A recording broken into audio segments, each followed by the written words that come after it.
Okay, so today I'm going to talk about electrochemistry, and this is a big topic. Whoops, sorry, wrong button.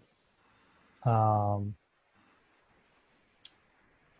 uh, yeah, this is a very big topic, and um, I I think that this is probably the most used technique, but the least understood technique of any that we use in our lab, and probably many other labs actually.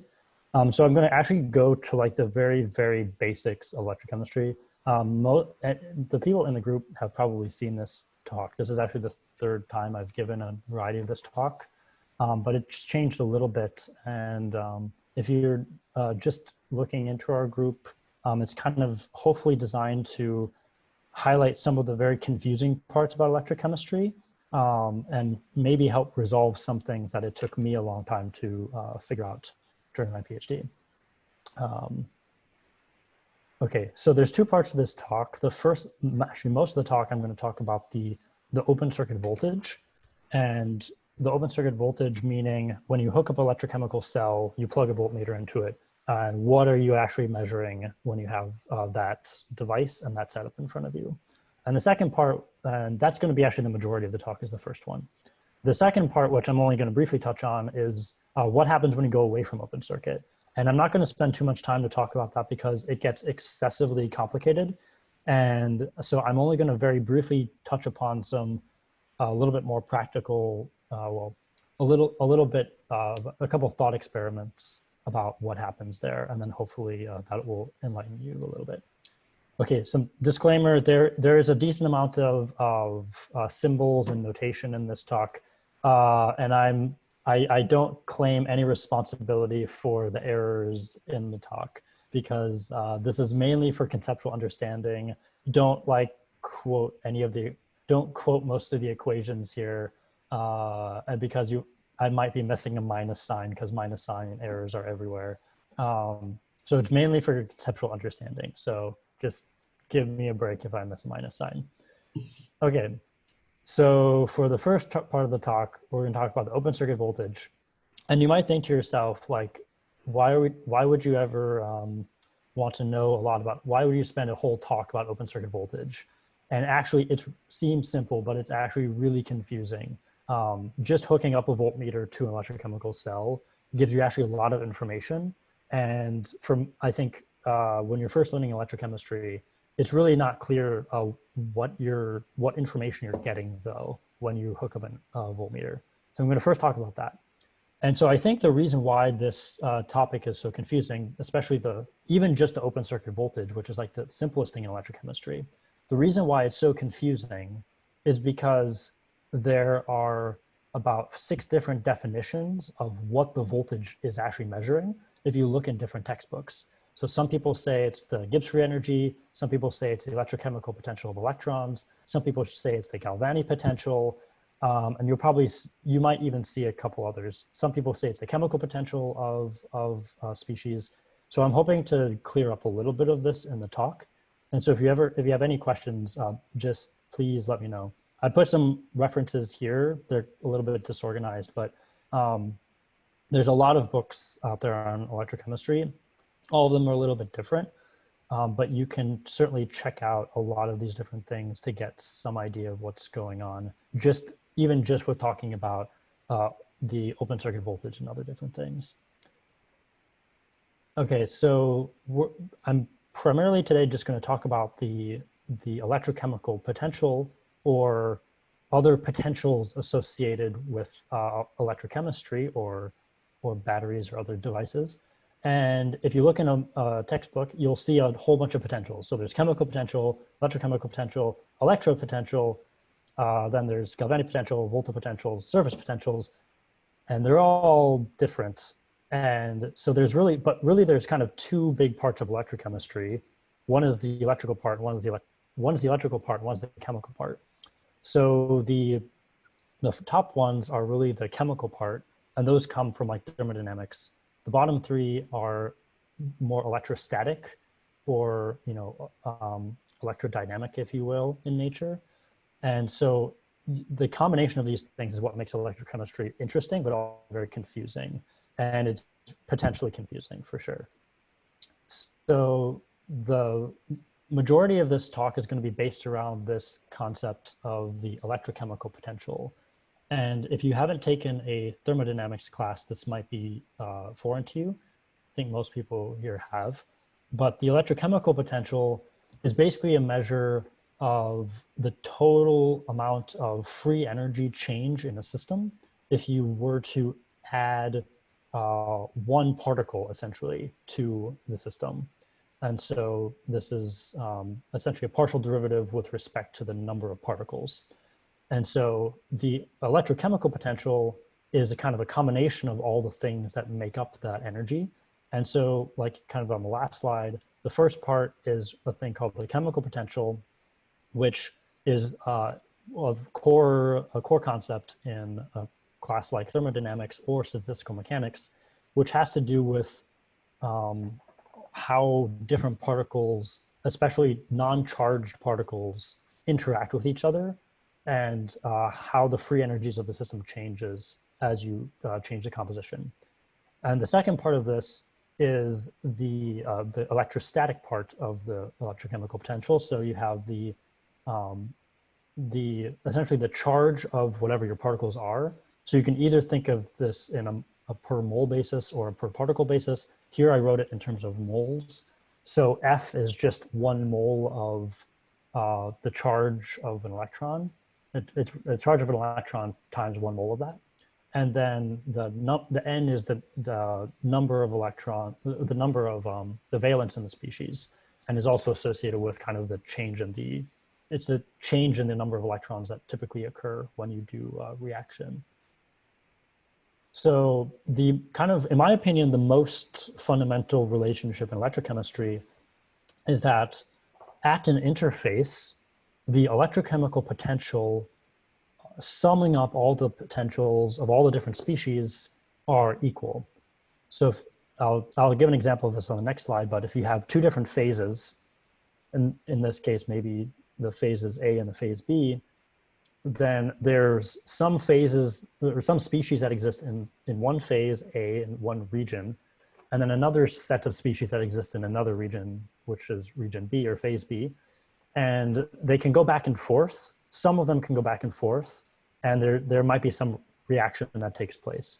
And so this is like a very, again, mostly from thermodynamics, the fundamental criterion here is that the electrochemical potential in equilibrium is actually equal in both of those cases.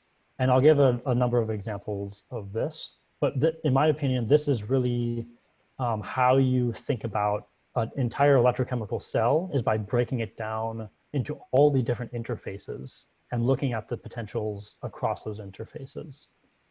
Okay, so the easiest example of this, which I'm going to show you, and all of this is building up to how to calculate the open circuit voltage of our kind of arbitrary electrochemical cell. But the simplest of these electrochemical cells is actually when you take 2 different metals and you put them together. And these metals are different. And so when you put the metals together, there's actually a driving force for electrons to move from one metal to the other.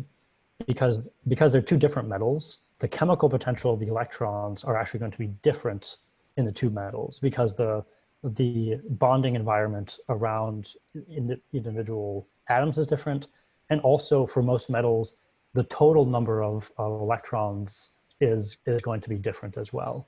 And so there's going to be a chemical driving force to push electrons from one metal to the other. And that chemical driving force can be also predicted through a lot of first principle calculations like DFT and stuff like this. But the electrons eventually stop, and they eventually stop moving from one metal to the other, because as you move the electrons, they build up an electrostatic field. And so you can actually calculate the electrostatic field difference. And it's really this push and pull between the chemical driving force wanting to move the species from one phase to the other, and the electrical driving force, which acts as kind of a restoring force, which prevents the electrons or other species from continuing to just move all of them from one phase to the other. So what I was saying before, this is one example, is that if you have two different metals, this quantity called the electrochemical potential of the electron is equal in both phases. So if you break that up, you have this chemical potential of electrons, which are different in the two phases. And then you also have this electrostatic part, which is different. The sign of the electron is negative, so there's a negative sign here, and there's one electron, so there's one, so you just have the F. And so based on this equation, you can then just do a simple rearrangement, and you can calculate actually the difference in the electrostatic potential between these two phases. So hopefully this is not too crazy right now, but essentially what we're just doing is we're just saying the electrochemical potential profile is flat across the center face, and then when you do this math, you can calculate the electrostatic potential. So here's a $1 million question though. If you take two pieces of metal and you connect them together, and then you connect a voltmeter onto those, so you put voltmeter leads on either side of this two metal junction, what is the value that you'll actually measure when you hook up a voltmeter? And in most cases, unless there's something weird going on, you'll actually measure 0 volts. And so this is kind of weird because it looks like there is an electrostatic potential difference between the two metals, but it turns out that that's not exactly what the voltmeter is measuring. So what is the voltmeter measuring? So the volt. Hey, Geoff, yeah. Can I ask a quick question? Yeah. Can you go back to slide 9 for a second? Sorry, slide 8. Yep. Where's the summation coming from? Because if you have an electrochemical reaction, you have multiple different kinds of species. So if you have, for example, lithium going to lithium plus and electron minus, you might have electrons in one side and one in the other. Hopefully I'm not getting this wrong. I might be getting this wrong. No, I think Geoff, you had it absolutely correct, but I think it may be a little bit confusing because the way you wrote it seems like I and J could be just whatever species in the system. So the summation only holds if there are explicit relationship between species I in phase A. Otherwise, you can't. Otherwise, you just have uniformity of the electrochemical potential, but they're not necessarily related to one another. Like, for example, in a material, there's always electrochemical potential of electrons, of the ions, of the cations, of anions. So there are a bunch of species, right? But you don't necessarily add them up unless there is a requirement to do so, like a mass action. So I think that's true. Clarify that it's not, the summation is not just for all species in the system, it's for species which are already related. Yes, that's true. Yeah. So maybe you need a news. You have to put news in front of these to denote the stoichiometric coefficients. Yeah, I think a more generalizable way is just to state that the individual requirements to begin with for a single species, and then go from there. Because the thermodynamic mass action constraint is one on top of that relationship. I see. Yeah. Got it. Okay. Yeah, that's probably more simple to think about. So that's what I'm doing in this example. It's just for one species, looking at those potentials. So, okay. And Geoff, can I ask one other question on slide 10?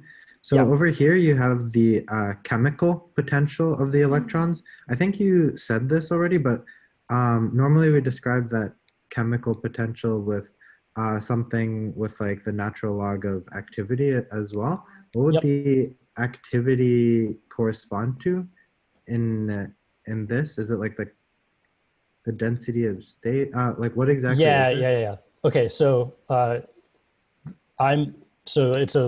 actually really don't like the use of activity. I think it's not a very useful concept in my opinion.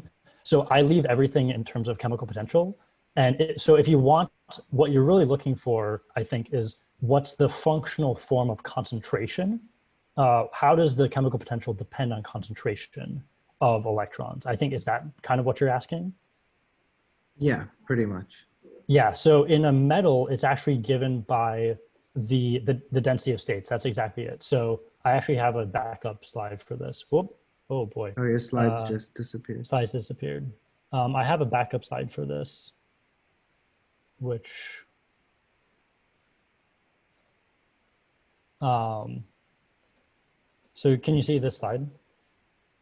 Yeah, I can see it. So this comes from statistical mechanics, actually, that the density, the chemical potential of it's an ideal Fermi gas is what they call it, is related to essentially the number of electrons to the power of 2/3. And this is the kind of, I believe it's called the parabolic band approximation. And so that's essentially, this is related to just the number of electrons in the metal. It's the parabolic band because of the 1/2 power of the density of states related to the energy.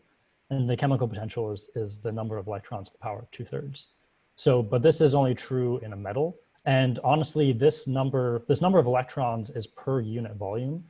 And for a metal, this number is like really, you have to change this number by a lot because the volume of these materials is pretty big, for a real macroscopic piece.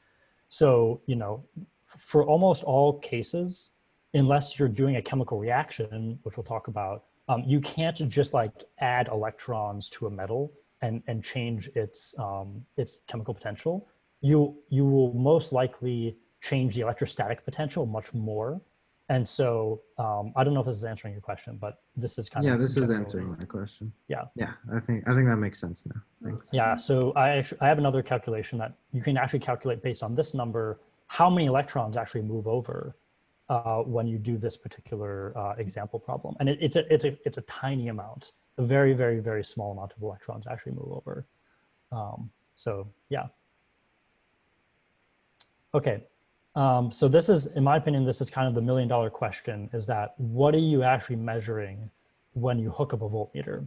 And this is, in my opinion, where the confusion really comes in, because, you know, all these people are saying something different in most of the different literature. But the most general way to think about the voltmeter measurement is it's in two ways. One is, and they're equivalent to saying it, is one is you're measuring the electrostatic potential difference within the voltmeter lead, because the voltmeter is all typically made of one material, especially a old school voltmeter like this one. And so you can think of it as the electrostatic potential profile inside of the voltmeter leads, but you can also think about it as the difference in the electrochemical potential of the electrons in the electrodes, which are slightly different. One is in the voltmeter and one is in the electrodes themselves. And so to hammer this point home, you can basically take the previous example I gave and you add a third material on either end of it, which represents the voltmeter leads. And if you do this, and then you have a number of different junctions. You have this DA junction, the AB junction, and the BC junction. And you can calculate the electrostatic potential difference in all of those cases, because each one of these materials has their associated electron chemical potential. Sorry, I forgot to note the electron should go up on the superscript here. But then if you add all these up, you'll find that the electrostatic potential profile inside of the voltmeter actually also goes to 0, which is equivalent to saying that the electrochemical difference between A and B is also 0. So in general, this is true that this relationship holds, with some very small exceptions in case of like temperature gradients or a few other things. But for this presentation, you can think of them as being the same. And so this is why people get really confused about this, is because everyone talks about different things when you're actually talking about what are you measuring with a voltmeter. And I'll continue to show that there are other things that are equivalent to saying these same things, but they'll be in different cases. So just keep that in mind, that most of the time when people start talking about this stuff in electrochemistry, there's a lot of different ways of talking about the same thing. And you really have to dig into it a little bit to figure out why all of these things are actually equivalent. A few books touch on this, but not that many. Okay, so hopefully, are there any questions about that? And maybe before I go on, because if you understand this, then the rest of it is like not too crazy actually.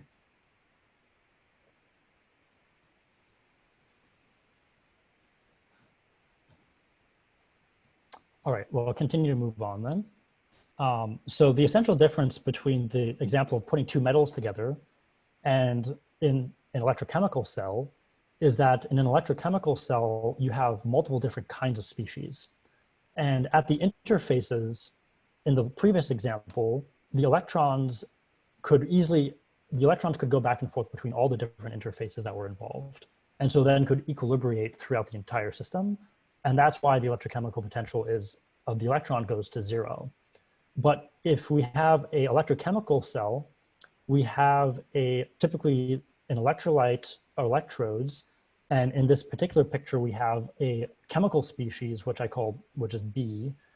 And B is plating onto itself, essentially. And so you're either plating the metal, it's most likely a metal, you're plating the metal or you're stripping the metal away from the interface. So in general, you have this chemical reaction, and the electrochemical equilibration, instead of just being electrons now, it again has the sum of these different electrochemical potentials, which are constrained by essentially the chemical relationship between here. This should also be a double arrow. Sorry about that, because this is an equilibrium, so it goes back and forth between the two sides. Okay, so basically now let's set up a real electrochemical cell to show, well, yeah. So notice there's many different species involved in the chemical reaction. So let's set up a real electrochemical cell, and I'll demonstrate how you actually calculate the open circuit voltage in one particular way. There are many different, about 3 different ways to do this. But let's say you have this is kind of I think you'd call it maybe a formation cell, or some cell where you have 2 different materials, and again, most likely different metals, and they're each dissolving their own species into the solution. So on one electrode, you have this A, and it goes to A+, and then it gives up an electron as it dissolves the A+ into the solution. On the other side, you take that electron, and you put it into a B atom, and then the B atom becomes negatively charged and goes into the electrolyte. And so the whole reaction is this one up here, and the whole reaction is actually electrically neutral. But you have these individual reactions that occur on the ends. And some people call these the half reactions. I think half reaction is a little bit of a weird thing to talk about sometimes, because you don't actually do any of these reactions individually. They only happen in a coupled way because the entire reaction needs to be charge neutral. So you can't actually just pluck a B atom and make it B-. You have to pull the electron from the other side and also dissolve the A atom. So basically, at each one of these interfaces, you can write out the set of equilibration equations. And this gets a little messy, but bear with me. The important result is at the end. So these are just writing out the same thing I did before, but with more species involved and just following the same notations as here. If you have stoichiometric coefficients, I believe those come into...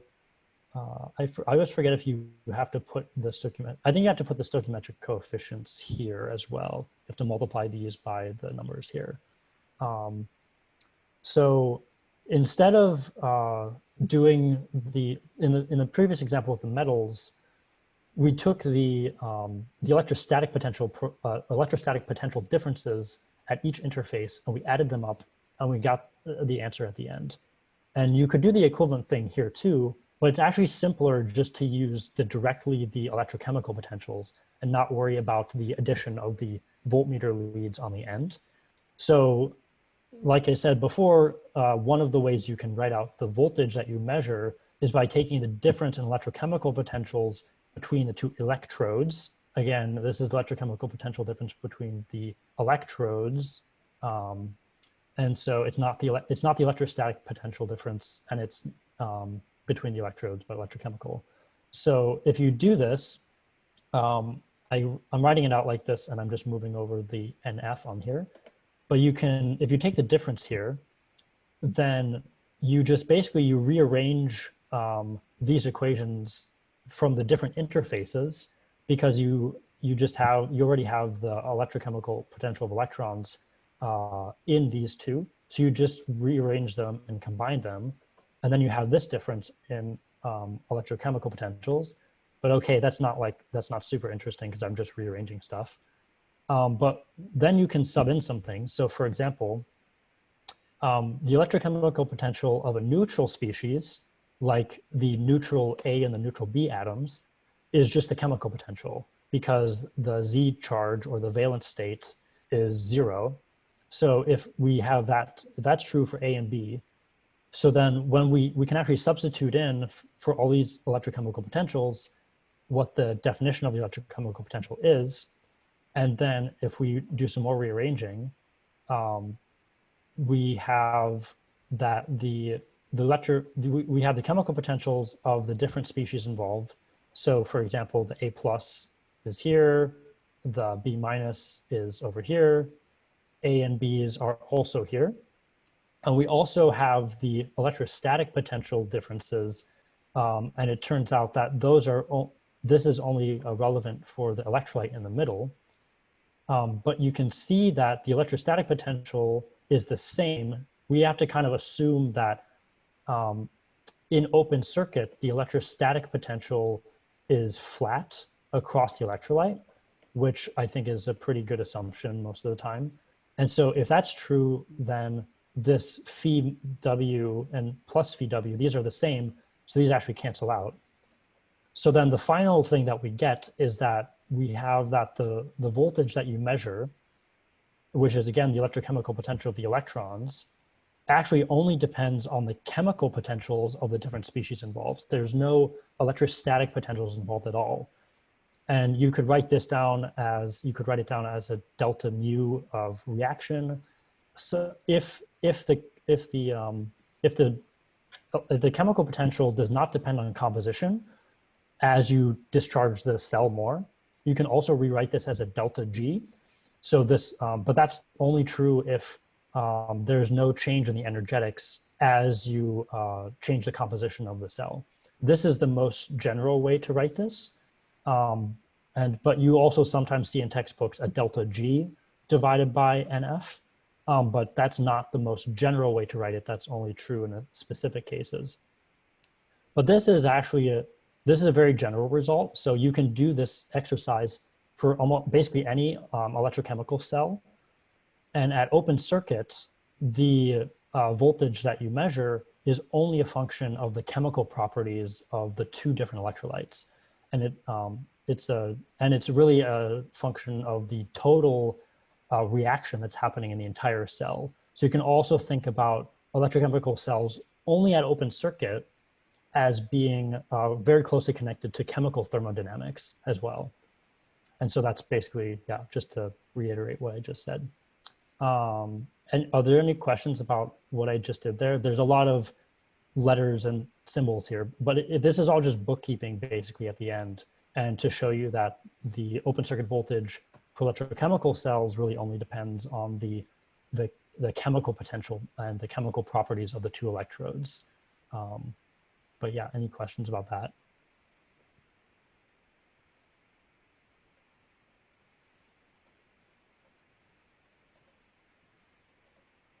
Okay, cool. I'll keep going then.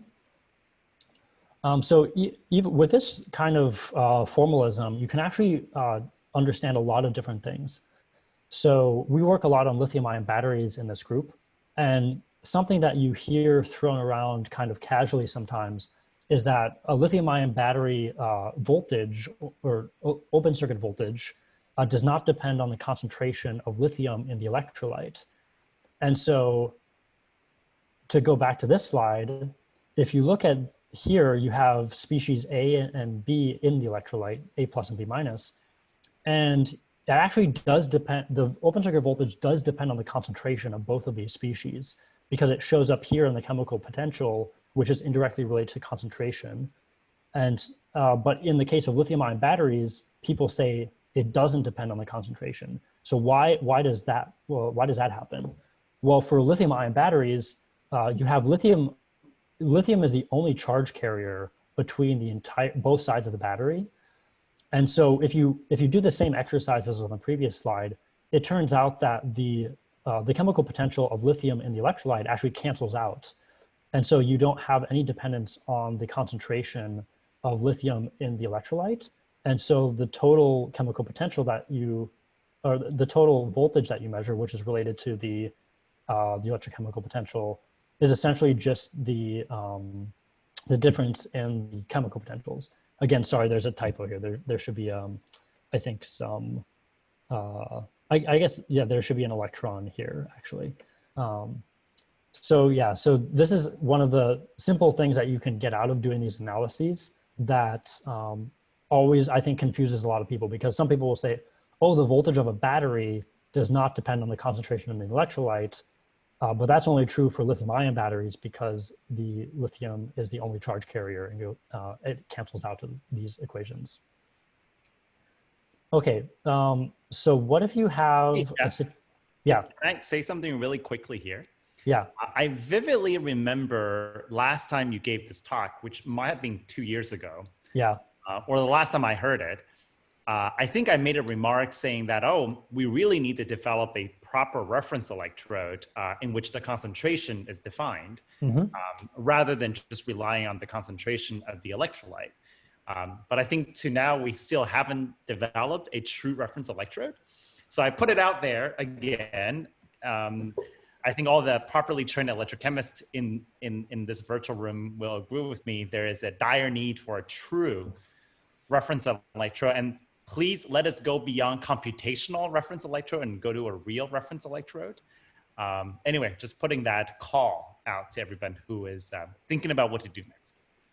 Yeah, I think the reference electrode is even more important when you do away from open circuit, which I will comment on after this a little bit. So yeah, the reference electrode it's extremely important for a number of different reasons. But yeah, I think my slides got a little out of order. Oh, I actually, shoot, I actually accidentally deleted the slide. Okay, I wanted to make another slight comment though, which is that, let's say, let me go back to this slide actually.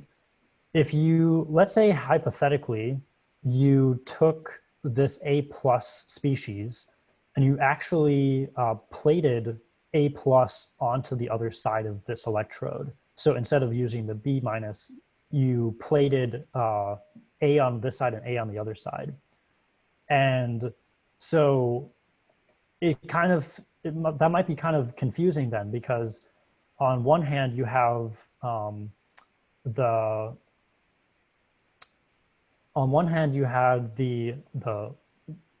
species B, which is connected to species A. So which one actually sets the electrode potential? And the answer to that question is that whatever material is actually being deposited on the surface is the one that sets the potential. With the exception, if the material is being plated is super, super thin. So it really depends mostly on whatever electrochemical reaction is occurring at the interface between the electrode and the electrolyte. It's not dependent on whatever's happening in the bulk. And this gets a little bit confusing, and there's details associated with that, a little bit more nuanced, but that's something to generally consider. And so keep that in mind when you see different papers that claim lithium symmetric cell should have a voltage other than 0 volts. But if you, for example, if you have a symmetric cell and you plate the lithium, if you have a symmetric cell and you plate the same material on both sides, the potential should go to 0 because of symmetry, basically. Okay, I'm going to continue on. But there's another also very weird case of this. This particular case is hard to analyze with the formalism that I just gave. But if you have two materials that are in series with, or in parallel with each other, that are both on the electrode. So now you have, let's say, material B and material C. Both of them are in contact with the electrolyte. How do you calculate the potential that's occurring now? Well, this gets much more complicated, actually. And whoops. And so there's a couple different scenarios that could happen here. One is if you have a situation where there's some species that can equilibrate between these two phases. And if that's true, and it can happen quickly, then essentially you could have a situation where you form a new compound or kind of a phase separated equilibrium on this electrode. And then your potential is then defined by strictly the chemical thermodynamics that occur between electrode B and electrode C. So that's one possibility. However, there's another possibility, which is that if, let's say, B and C would like to react together, they have a thermodynamic driving force for them to react. But if they do so rather slowly, then this whole this whole electrode is going to be very out of equilibrium. And then your open circuit voltage is going to be determined by some complicated relationship of the kinetics involved in which reactions are occurring here. And so this is why electrochemistry can get really complicated, actually, is because in every electrochemical cell, you typically have a number of different materials which are connected to it. And so determining what the actual voltage is that you're measuring, if you don't know a priori what it is, can actually be extremely difficult to figure out sometimes, because of essentially these are kind of like side reactions that might happen that maybe you don't want to happen. So just keep this in mind. If you put a lot of different materials in an electrode, it's not really immediately obvious what the potential should be, and you have to think very carefully about what's going on at that electrode before you make any conclusions about it. So it can be very complicated. Okay, so yeah, so getting to the reference electrode bit, Harry posted something in the chat about true reference electrode. This is in response to Will's comment and not necessarily, and probably better to discuss after you've seen what a reference electrode does. Okay, sounds good. I'm just going to briefly talk about reference electrodes here, and then talk about them very briefly when I talk about away from open circuit. And I'm running out of time, of course, but hopefully this will work. So a reference electrode has kind of two purposes. One is to be used as a standard in order to compare different electrode potentials. So we can't ever, ideally, maybe we would have some method of measuring the electrolyte-electrode interface thermodynamics with some magical wand that we could isolate just one interface.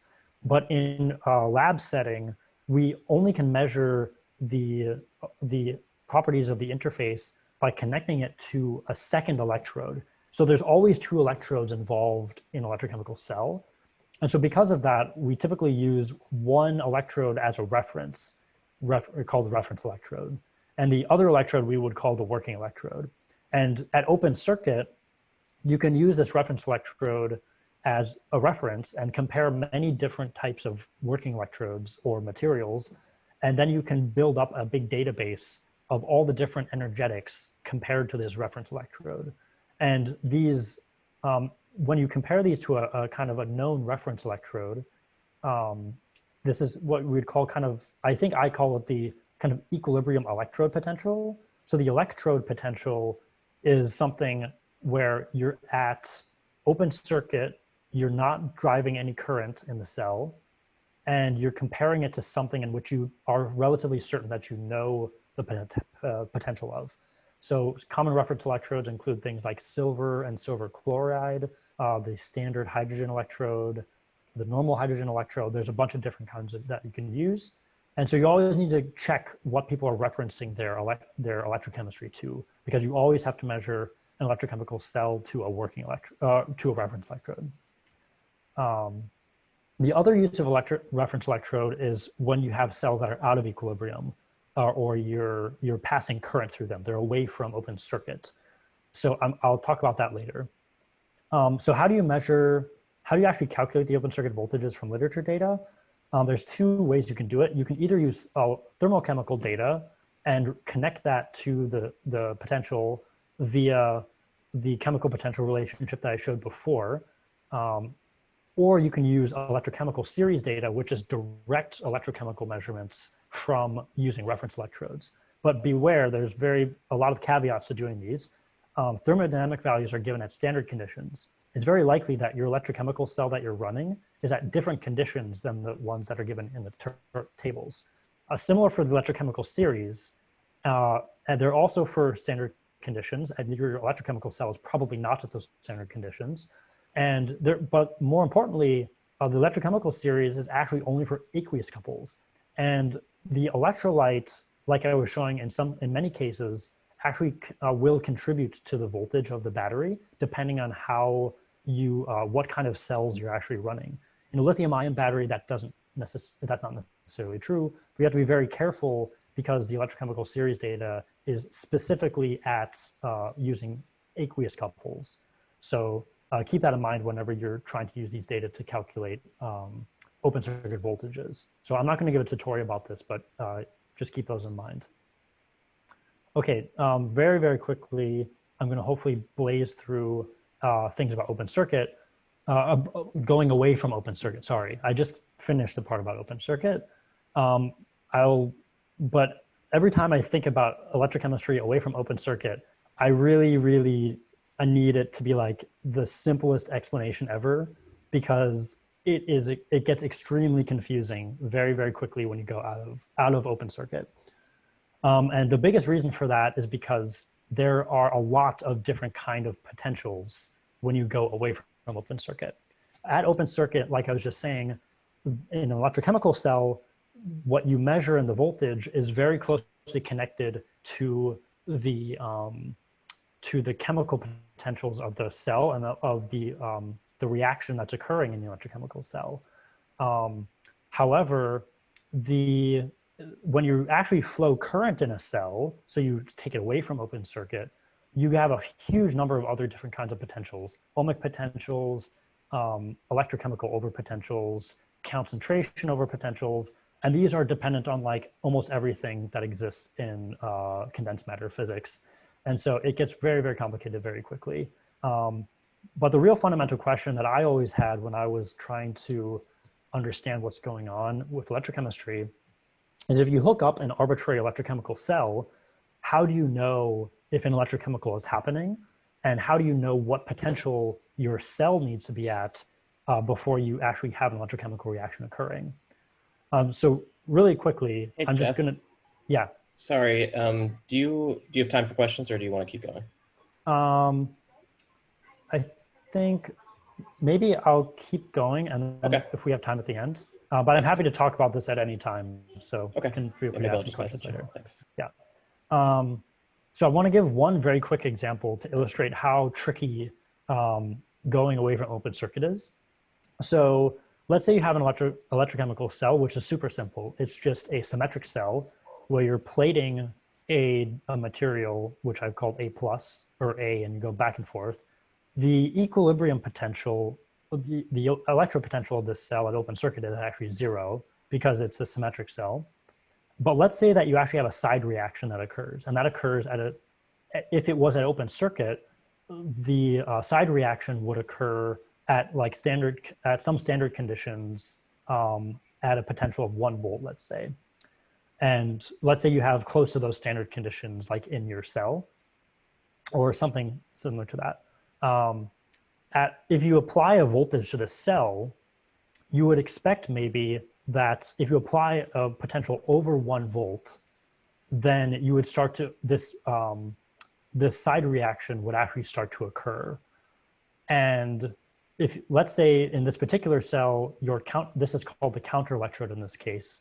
Oh, and sorry, there's another typo. This is supposed to be this is right. This is the working electrode. Never mind. Let's say that you have poor electrochemical kinetics on this electrode. So naively, you might expect, okay, let's apply 1 volt. And if we apply 1 volt, we should expect to see this side reaction that occurs in this system. Well, it turns out that that's not the case in many situations because of these poor kinetics on your other electrode. So if you have, basically what happens is that if you did have a reference electrode that was ideal, as you polarize the cell, the 2 electrodes actually will vary kind of independently of each other. Their potentials will be some different value. And so if you are polarizing the cell, the working electrode potential with respect to some ideal electrode that has not changed at all will actually could be very different than the counter electrode. And so even if your total cell potential is over 1 volt, it might be that you are actually not, you still have not reached kind of the critical potential or the equilibrium potential at which you need to get to in order to have the side reaction occur. And so this is, again, this is a kind of a motivation for using a reference electrode. So if you use a reference electrode, you basically will be able to get this graph. This graph is essentially, if you were to plot the potential of both the working and the counter electrode versus a third electrode, which is ideal. It does not change at all as you polarize the system or apply current between the working and the counter. So that's why the third electrode cell is so important, because if you have a third electrode here, you can actually measure the voltage between the working and the reference independently of the current, and the current gets passed between the working electrode and the counter electrode. So if you use the reference electrode, you can actually know for certain how close you are to doing, for example, side reactions, to doing some other kind of reaction. And so there's really using a reference electrode in a 3-electrode cell is like the gold standard electrochemical experiment, because of these weird things that happen as you go away from open circuit and start to drive current. There's a second option that you can use, which is, or I guess option 1 in this case, if you actually change the areas of the two cells so that essentially the potential changes when you start to apply current on the counter electrode is actually different than the working. There's basically, when you're doing stuff away from open circuit and you want to be very rigorous about it, it's really important to consider all the different potentials in the system and how you're compensating for those with either references or different electrode cell designs. Okay, so I'm kind of over time a little bit, but I want to just give you a couple takeaway points. Electrochemistry is extremely confusing, even after studying it for 6 years. And I was just talking to Tyler about it for another hour, who's another electrochemist who's been studying it for 6 or 10 years. There's still always these weird things that come up. And so you have to think really carefully about what's happening if you want to make any sort of like conclusive claims in electrochemistry. At OCV, it's always, I think it's most important to consider the interfacial reactions which are occurring. And those interfacial reactions are the things that are determining the OCV. And at OCV, an electrochemical cell is determined by the chemical thermodynamics of the two electrodes. If you go away from open circuit, the reference electrode is really, really critical in order to truly understand what's going on in terms of electrochemical reactions away from open circuit. And so this is a super high level overview of pointing out some of the more confusing things that I've noticed in electrochemistry, but there's a whole bunch of other stuff that shows up. So I'm always happy to talk about this. And I just want to thank the rest of the group for helping me to work through all these different confusing topics in electrochemistry. And I'm always more than happy to spend a couple hours discussing these things because it just really helps to go case by case, example by example, to really help understand all these different complexities that occur in electrochemistry. So I think that's all I have. So thanks so much. Hopefully, maybe there's, I don't know how much time there is for questions, but could be maybe a little bit. But thanks so much, Geoff, for going over things we do commonly, but clarifying some of the confusions is very helpful for all of us. So maybe we have a question for one, and then if there's more questions, maybe Geoff, if you have time, you can stay around, answer some of the question. If not, you can also post your question on the Slack channel. Mm-hmm. And if you have Justin, what was your question? Google form yet, please feel free to fill it. Sorry, Geoff, what are you saying? Oh, sorry. I was just saying, Justin, maybe if your question, I don't know how long it is, but. I think it's short, but these questions are never actually short. No. Can you go to the slide where you're talking about like away from OCV and over potentials and things? Yeah. Yeah, this one. So I've always wondered specifically about the second term there on the right-hand side with the resistance of the electrolyte and all that going on. Yep. Is that equivalent to accounting for mass transport? And additionally, does that account for concentration polarization? Yeah, so it's a great question. And I honestly think, in my opinion, like the ohmic potential drop is something that almost nobody, well, I mean, I think nobody taught me in electrochemistry before I came to grad school anyway, but like almost nobody talks about ohmic potential drops in your system.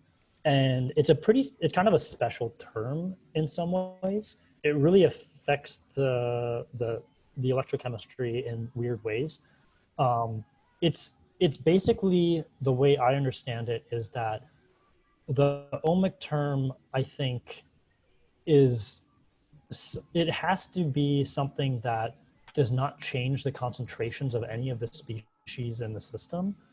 So a solid electrolyte is actually a good example of a electrolyte, which is a purely ionic resistor, or is a purely ohmic resistor. However, if you have a liquid electrolyte, the liquid electrolyte can operate in kind of an ohmic regime for low rates of discharge. But that's dependent on, for example, the concentration in the electrolyte of the salt that you have, because if you polarize it too much, it won't behave as an ohmic contributor anymore, and it'll actually have concentration changes. Anytime you have a concentration change, you're really starting to affect, in my mind, the thermodynamics of the system, and that will affect the really kind of the actual electrochemistry that's happening. So if you have concentration depletion at the interface between the electrode and the electrolyte, because you're polarizing the cell, you're pushing away a lot of salt, and you're changing the concentration at the interface, that changes your electrode potential. It does not. If you have a purely ohmic contribution, then you really are not going to be changing that very much. So I don't know if that answers your question, but it's a little bit complicated, and so it'll questions about the sort of the equilibrium potential caused by the concentration gradient. I see. So I think, yeah. So I think I don't think that term would be rolled into the ohmic part. I think that should be in a different term. I think either in terms of like explicit, I believe they're called a concentration over potential, or you can also, I think, in another way, I think you can also combine it into like a Nernst potential that changes the electrode potential as well. I hope that answering your question. Yeah, I think for the most part, it's always kind of bothered me that we kind of treat I mean, it probably makes more sense in solid electrolytes, but for liquid electrolytes, talking about a resistance just seems like it's brushing a lot of things under the rug, and it's never been clear to me what's wrapped up in that. Yeah, it's only. I have another point related to this actually. So this is actually from my own experience. When I basically started working on electrochemistry after coming to this group, and I just started using the language of everyone, and I also started using the term open circuit voltage. And I started to realize a lot of problems with this thing, because just like in your talk and in also many textbooks, open circuit voltage kind of assumes that you're talking about a stationary state. But you can have like an open circuit voltage implies that you just have no current. It's like in terms of a measurement, but your voltage can be changing, and it's not necessarily a stationary state.